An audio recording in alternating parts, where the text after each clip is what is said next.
Balthasar soil painting flowers in a vase with shells and insects. C. 1630 shows a moth, a spider, a wasp, and a grasshopper. Insects have found uses in art, both symbolically and physically, from ancient times. Art forms include the direct usage of beetlewing in paintings, textiles, and jewellery, as well as the representation of insects in fine arts such as paintings and sculpture. Insects have sometimes formed characteristic features of art forms, as in Art Nouveau jewellery. Insect groups represented in art include bees, beetles, butterflies, orthopterans, and dragonflies. Societies across the world have from ancient to modern times used the shapes and colours of insects, and sometimes their actual bodies, in their art, whether jewellery or ceramics, body painting or textiles, paintings or sculptures. In North America, the Navajo make symbolic sand paintings of blowflies, cicada, cornbugs and dragonflies.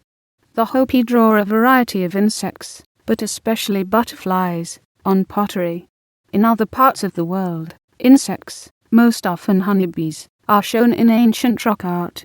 Australian Aborigines often represented totemic insects in cave paintings and ritual objects. The art of cultures as widely separated as ancient Greece, China, and Japan includes bees, butterflies, crickets, cicadas and dragonflies. A recurrent theme for ancient cultures in Europe and the Near East was the sacred image of a bee or human with insect features. Often referred to as the bee goddess, these images were found in gems and stones. An onyx gem from Knossos dating to approximately 1500 BC illustrates a bee goddess with bull horns above her head.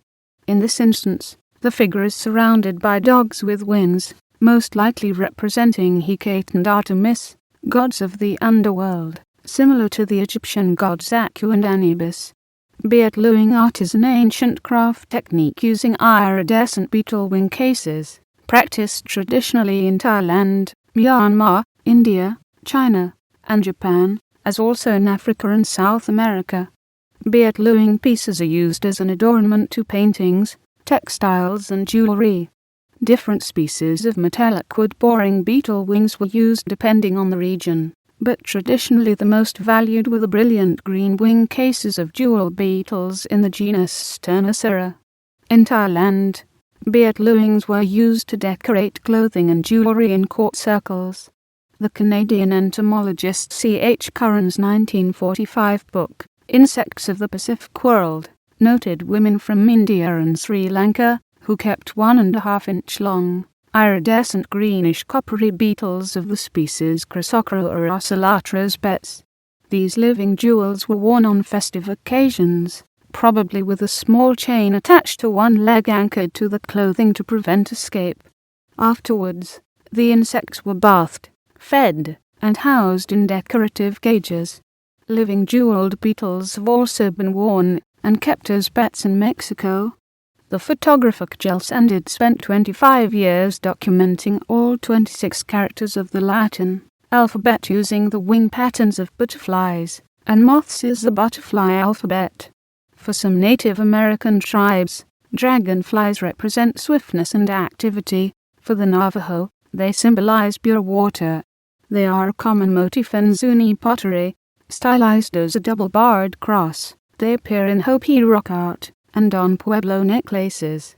Images of dragonflies are common in Art Nouveau, especially in jewellery designs. Grasshoppers are occasionally depicted in artworks, such as the Dutch Golden Age painter Balthasar's still life oil painting, Flowers in a Vase with Shells and Insects, c. 1630, now in the National Gallery, London, though the insect may be a bush cricket. Another orthopteran is found in Rachel Reich's still life Flowers in a Vase, c. 1685. The seemingly static scene is animated by a grasshopper on the table that looks about ready to spring, according to the gallery curator Betsy Weisman, with other invertebrates including a spider, an ant, and 2 caterpillars.